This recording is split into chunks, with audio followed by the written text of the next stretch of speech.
دیکھو اپنی طرف سے اگر کچھ کرو گے تو وہ قابل قبول نہیں ہے، چاہے وہ کتنا ہی اچھا کیوں نہ ہو۔ دیکھو ابھی جمعے کی نماز میں 2 رکعتیں پڑھاؤں گا انشاءاللہ، اگر میں 2 رکعت کے بجائے 3 رکعتیں پڑھا دوں، مان لو گے آپ لوگ؟ میں دلیل یہ دوں، آپ لوگ کہیں بھائی نبی صلی اللہ علیہ وسلم نے 2 رکعتیں جمعے کی پڑھی، مولوی صاحب آپ نے 3 کیوں پڑھائی؟ میں کہتا ہوں 3 سے منع کیا ہے کہیں؟ ہے بھائی کہیں نبی نے تیسری رکعت سے منع کیا؟ اور میں کہوں بدعت کی 2 قسمیں، بدعت حسنہ، بدعت سیئہ، ایک بری بدعت اور ایک اچھی بدعت۔ یہ اچھی بدعت ہے اس لیے کہ 1 رکعت جب میں اضافہ کر رہا ہوں تو سورہ فاتحہ بھی زیادہ، اللہ کے سامنے جھکوں گا بھی، 3 دفعہ سبحان ربی العظیم کا اضافہ، پھر اللہ کے سامنے حالت وضو میں سجدہ، 2 سجدے۔ اس پہ تو آپ کو چاہیے مجھے پیسے دو مزید، بولو مولوی صاحب آپ کی جتنی تنخواہ تھی ہم نے اس میں اضافہ کر دیا کیونکہ آپ کام زیادہ کر رہے ہیں۔ اب ایسا ہونا چاہیے نا، کیونکہ یہ بدعت حسنہ ہو گئی نا۔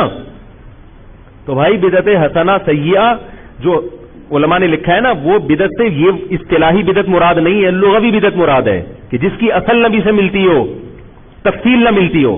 جیسے حضرت عمر نے 20 رکعت تراویح شروع کی، اس کو بدعت اس معنی میں کہا گیا ہے کہ نبی صلی اللہ علیہ وسلم نے تراویح شروع کر کے ختم کر دی تھی، اس خوف سے کہ امت پہ واجب نہ ہو جائے۔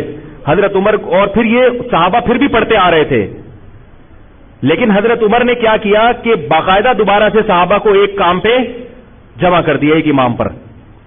تو یہ لغوی اعتبار سے بدعت کہا گیا، اس لیے کہ جو کام وقتی طور پر کسی حکمت سے ختم ہو چکا تھا، اور ختم بھی بالکل یا نہیں ہوا تھا، حضرت ابوبکر کے دور میں بھی تراویح ہوتی تھی، پڑھتے تھے صحابہ، لیکن ایک امام کے پیچھے نہیں ہوتی تھی۔ حضرت عمر نے ایک امام کے پیچھے جمع کی کیونکہ نبی نے جب اپنے دور میں تراویح پڑھی ہے تو ایک امام آپ صلی اللہ علیہ وسلم تھے، باقی صحابہ سارے ان کے مقتدی تھے۔ تو یہ اصطلاحی اعتبار سے بدعت نہیں ہے، عین سنت ہے، سنت کو زندہ کیا ہے۔ لغوی اعتبار سے ڈکشنری میں اس کو بدعت اس لیے کہتے ہیں کہ ایک نیا کام تھا جو ابو بکر کے دور میں اس ترتیب سے نہیں تھا، ورنہ جو اصطلاحی بدعت ہے وہ چاہے اچھی ہو چاہے بری ہو، وہ حرام ہی ہے، وہ ناجائز ہی ہے۔ جیسے میں کوئی بھی کہنا بدعت کی 2 قسمیں حسنہ سیئہ، تو آپ ان سے کہیں کہ ٹھیک ہے اذان سے پہلے صلاۃ والسلام ہم پڑھتے ہیں، اگر آپ اذان کے بعد بھی شروع کر دیں لاؤڈ اسپیکر پہ تو یہ حسنہ ہے یا سیئہ ہے؟ کیا خیال ہے بھائی؟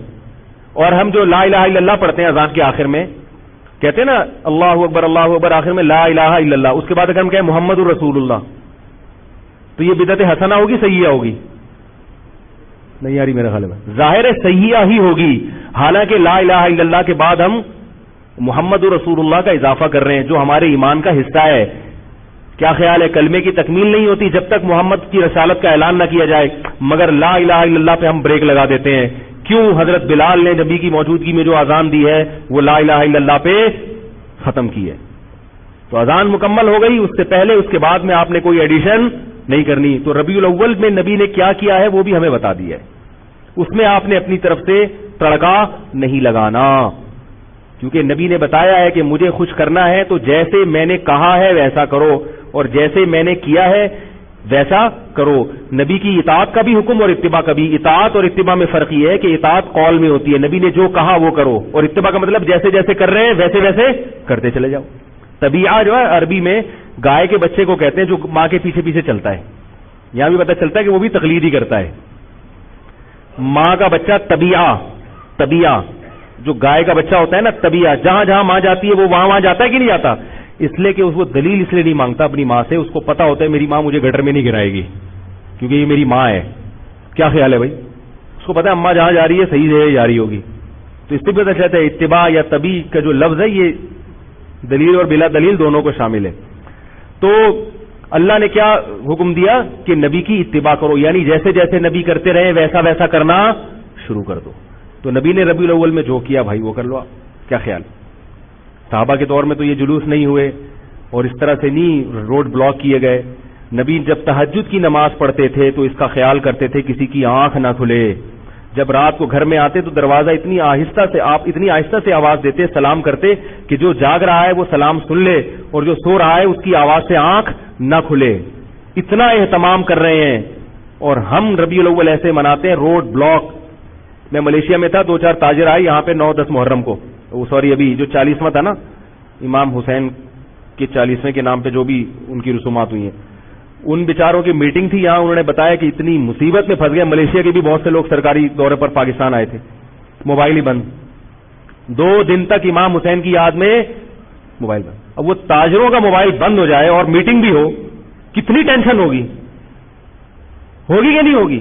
ایک عذاب میں کہہ رہے یار پاکستان میں یہی مسائل ختم نہیں ہوتے, کبھی کون سا دن چل رہا ہے, کبھی کون سا دن چل رہا ہے, کبھی موبائل بند ہے, پوری قوم کے موبائل بند, ربیع الاول میں بھی.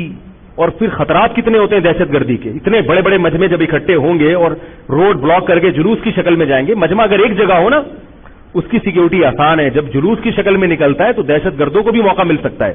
ملک کے حالات کو دیکھا جائے اور شریعت کی تعلیمات کو دیکھا جائے تو کسی بھی طرح سے یہ چیزیں اسلام کے مزاج کے مطابق نہیں ہیں. ہاں آپ نے سیرت کے نام پہ جلسہ کرنا ہے وہ ضرور کریں. آپ جلسہ تو کبھی بھی کیا جا سکتا ہے, لوگوں کو اکٹھا کر کے نبی کی سیرت پہ بیان کیا جا سکتا ہے, مسجد میں بھی ہو سکتا ہے اور کہیں کسی کے گھر پہ بھی ہو سکتا ہے اور کوئی گراؤنڈ میں بھی ہو سکتا ہے, شادی ہال بھی بک کرا کے ہو سکتا ہے.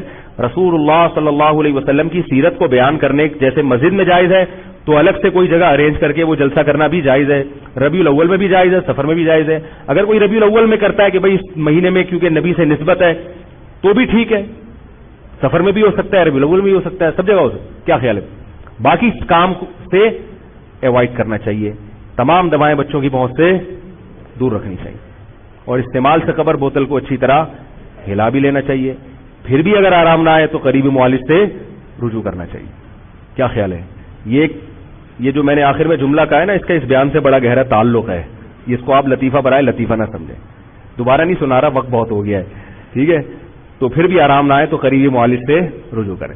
اللہ تعالیٰ سمجھنے کی عمل کی توفیق عطا فرمائے. وما علینا الا البلاغ.